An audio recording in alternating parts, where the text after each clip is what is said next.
trash workout, Kuda Kasrat, squats, lunges, deadlifts, forward bends, duck walks. I was running and cleaning up 1,000 kilometers, 50 cities in 50 days. That is when the Prime Minister called up to make cleaning up other people's litter the coolest thing to do in India. Hello and welcome to episode 6 of It's All Plastic. Today we're in conversation with the Plogman of India, Ripudaman Bevli. Plogging refers to the act of picking up trash and litter while jogging. This activity was first started out in Sweden, and a few years later, India now got its first Plogman. Now, Ripu dreams of a nation where trash and plastic pollution will no longer be a problem and individuals will be more eco-conscious and responsible. Thank you so much, Ripu, for taking out time and speaking to me today. Thank you, Navya, for having me. You're making the act of picking up trash and litter a very cool and a fun thing to do. What inspired you to begin your journey of blogging, and how did you come up with this idea of combining fitness and picking up trash? So the journey started in 2016 for me. Okay. I was a regular, happy-go-lucky corporate professional and I was running even at that time, but I was running a corporate rat race at the time. Okay. And then I realized I don't want to run the corporate rat race anymore. So I started running. I resumed running. I've been a sports person all my life. I've played multiple sports, and running has always been a part of whatever that I did. I would run in the morning when there are lesser people and no traffic. And the thing that I observed most was litter, trash, and plastic. Because I could make a difference, but if I can get the entire country involved, because I know that littering is a problem across the country. So why not get the entire nation to be a part of the solution, not the problem? So I started picking up litter. I shared it with my running group. All of them said, oh, we want to join as well. And very organically, it became a run and clean up a movement because we were all runners. So after our training or running, instead of cooling down, like having a 2 kilometer, 3 kilometer cool down run, slow run, we would start picking up litter while on that run. So initially we got cardboard boxes and all, and slowly we moved to reusable gloves and reusable trash bags. So that's how it pretty much started. But you're right that my mission statement was that I wanted to make cleaning up other people's litter the coolest thing to do in India. So that's how it all started, slowly and steadily. I was still working at the time, 2016. Okay. I had a tech startup, so I would travel across the country, get the running groups involved, and they loved the activity as well. So it very organically spread. And in 2019, we did a massive campaign, and that's how it captured the nation's imagination. The Honorable Prime Minister called up, yes. And it became like everybody's go-to thing. You're the Plogging Ambassador of India, a social entrepreneur, a fitness enthusiast, and as I said, a big inspiration for everyone around. I want to understand if you can tell me a little bit about the eco-fitness movements that you're running, any particular campaigns or trends that you've been able to organize.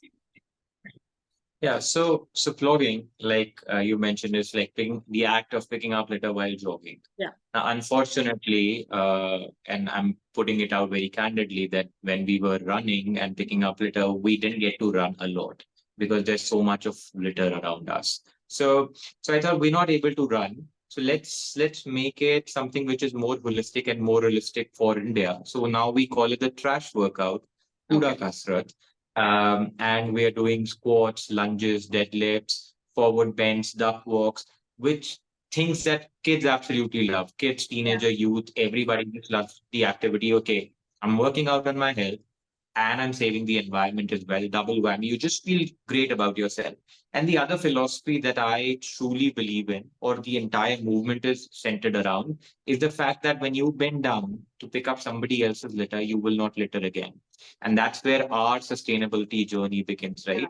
When the entire nation, entire world pledges that I will not litter, only then will the cleanups be successful. Only then we will be able to see a litter-free India and a litter-free world. So trash workout is one such movement or one such initiative that we've been running. The other initiative is the plastic upvas, which is, upvas, we all Indians understand. So when India can give the world the yoga day, I am right now gunning towards in the next year or so maybe we'll have a plastic fast day when on one day where the entire world says, I will not consume single-use plastic for one day, which also means that you will say no to Amazon deliveries. You will say no to anything that comes wrapped in single-use plastic. And I don't think that's a huge task to do for 24 hours. But what will happen is when the world says 24 hours no to single-use plastic, suddenly we're like, oh shit, we did that for a day. We can actually do that for a longer period of time. Probably there are alternatives enough that we can live a little more sustainable life. So that's one of my new big things that I want to do. Plastic Upfast is a campaign that I've been running for now for 5 years on social media and through various handles. In fact, the Honorable Prime Minister has also spoken about it. But we want to give it a shape where the United Nations and the world recognizes it as well, and a message from India to the world. Do you think there is a change in mindset in people's understanding of littering or throwing trash? It is, absolutely. And like I said, it boils down to that one single action of you bending down and picking up somebody else's litter from the road. And automatically you will not litter again, right? And from the government's estimates, till date, almost 1 crore Indians have participated in the movement. So I'm guessing 1 crore people lesser littering. Right? We need to get to maybe 139 crore more people. But 1 crore itself is a huge number. It's a chain of change that we've been trying to drive over the last 7 years. The pandemic, the first couple of years, we did take a hit. There wasn't a lot of on-ground activity, as well as people were struggling for their survival. We all did, right? But since 2022, things are looking back on track. The plastic ban came into existence last year. Implementation is still dicey, but at least things are being talked about, and more awareness is being created. And when what we need is probably our leaders like the Prime Minister and other people that people really look up to, right? So when the Prime Minister called me up and he said, okay, the entire country will join you, for the next several months, the entire country, without thinking, were joining us, right, in every city that we were in. So it was 2019, and I was running and cleaning up 1,000 kilometers on foot, cleaning up 50 cities in 50 days. That is when the Prime Minister called up, collaborating with people from various industries and collaborating with sports people, trying to just get that message across. So making trash work out the coolest thing to do in India. Yeah, I mean, when we say that this is a cool thing to do, the reason I wanted to have this conversation with you is because when we talk about plastic, the regular reaction to a conversation around plastic is that people find it boring. People find it, as you said, too much gyan at once. When people use different methods to talk about plastic, for example, I interviewed someone recently who used humor to talk about plastic. And today you're combining different body movements to talk about plastic. And I think that really inspires change even at home, because when I showed a couple of your videos to my father, who happens to be an army officer, so he is someone who's been into fitness, and the first thing he said that tomorrow there's a rain run that I'm going out for in the morning.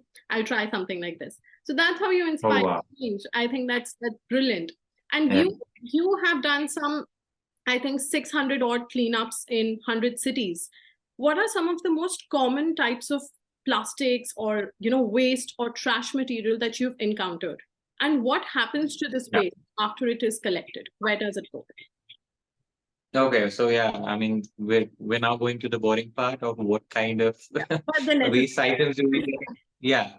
No, but so at a high level, of course, there is plastic packaging and all kinds of plastic, without going into PET, LDP, MLP. So, but primarily for even the layman, generally the high grade plastic is your PET bottles, the bottles that you see, right, which can be recycled 100%. And then you have the MLP, which is your Kenny, Gutka, Supari ke packets, your biscuits, chips, chocolates, the flimsy packets that we see, which are shiny packets, right? Those are MLPs, those are non-recyclable packaging. And what happens with them is they will mostly end up in landfills. And even if you see sanitation workers, even the unorganized rat picker sectors that we see around us, mostly they will pick up the PET bottles and leave the MLP on the road because that's of no use. And I want to specifically talk about the MLP because that is the majority of items that we see on the road, which is Henny Gutka Supari ke packets. Yes. It is the most littered item in India, and it's bad for your health, and it is extremely bad for the environment around us. So, and we understand that people in the unorganized sector, people, daily wage laborers, a lot of them use or consume it as well. But there are people in the middle class also. Some of them might be hearing this. They eat it as well, right? So it's bad for your health and it's bad for the environment. Please, if you can shun it, please do. Then do people know that their cigarette butts is A, the most littered item on the planet, and Yes. B, it is also plastic. Yes. It's got plastic, and then it's also got arsenic, which is a rat poison. So you're consuming rat poison literally, and then passively you're making your family, your kids inhale that rat poison as well. So these are extremely bad things. We don't know how bad it is for our health till we see our kids coughing and wheezing as well. So it's pretty bad, and I hope and wish that people can learn and say no to and maybe say one lesser cigarette a day and slowly go from there. Apart from that, we do see thermocol and cardboard, paper as well. Another thing that's a huge misconception is today people are moving away from plastic. Oh, I'm not using a plastic straw. Oh, I'm not using a plastic cup. I'm using a paper cup. I'm using a paper straw because it's recyclable. If all the plastic waste was converted into paper waste, we'll have a bigger waste problem. It increases the weight of the waste by almost 4 times or 5 times. And then who's recycling paper, by the way? My next question was, what happens to this waste after it is collected? Where does it go? Yeah, so that's the elephant in the room we're going to address now, is the fact that the moment something gets littered, its probability of getting recycled goes down significantly. So when it is muddled with impurity, when it is muddled with other kinds of waste, it loses its recyclability for the most part. So even your PET bottles, even your aluminum cans, which are supposedly 100% recyclable, are no longer recycled. They will end up in landfills, or they will end up in an incinerator probably. And that is why it's very important to segregate our waste at our homes, at our households. Just start with dry and wet waste, but there's a lot more that we can do. We can uh, glass separate, single-use plastic as in PET separate, MLP separate, cardboard separate. So these are like basic things that we can do. At our drives, for all our bigger cleanup drive, we will always have a recycling partner, whether it is the local municipal corporation or we will tie up with local recyclers in whichever city that we are in. We've tied some of our primary partners have been the likes of Saha Zero Waste and Sahas NGO. They're Bangalore based, but they're also operating in various cities. Then we also tie up in Delhi with Indian Pollution Control Association, IPCA, and then the local municipal bodies as well. But like I said, the probability of the waste being recycled goes down significantly if it's litter. So it's very much our responsibility to source segregate it. You talked about India initiating a ban on the use of single-use plastics last year. But we do see these items everywhere around us. I mean, I am based out of Goa and I see those thin plastic bags. I see all the single-use plastics almost everywhere. And then at the end of the day, lined up on beaches. Do you think single-use plastics are a cause of concern? And how do you think people can get rid of these? Because there are no alternatives. When I say alternatives, accessible and convenient alternatives to single-use plastic. I think there are two questions there, and I would like to start with a blanket statement saying, with all the talk around plastic, we make plastic the villain. Actually, plastic's not a villain. It's a great product. It's a great material. Absolutely. 50, 70 years when it came into our lives, it was considered the biggest invention, biggest discovery of our times. And then 50 years later, half a century later, it's become the biggest travesty of our lives. But the fact is, who invented or discovered plastic, who manufactures plastic, who consumes plastic, who uses and throws plastic, every finger points at us. So we are actually the real villain and not the plastic. So whether we move from plastic to some other material, and create waste of it, like paper being this new thing. Everybody talks about paper being recyclable, sustainable. Yeah. Hello, we are logging. We are deforesting. Yeah. We are cutting down. Now we are even going into ancient forests where we should not be going for cardboard packaging, especially. Then that is leading to destruction of habitat. So ultimately, it is all going to come back and bite us. So plastic is actually better than paper for Yeah. most purposes. The fact is, single use is bad. Single use anything is bad. So let's not just talk about plastic. And that is why the mantra of refuse, reduce, reuse, and recycle is extremely important. Yes, you can add refurbish and repaint and whatever, all repair, all of that. But it's primarily refuse. Start with refusing anything that you don't need. It Yeah. could be that new pair of jeans that you want to buy. Well, I mean, think about it.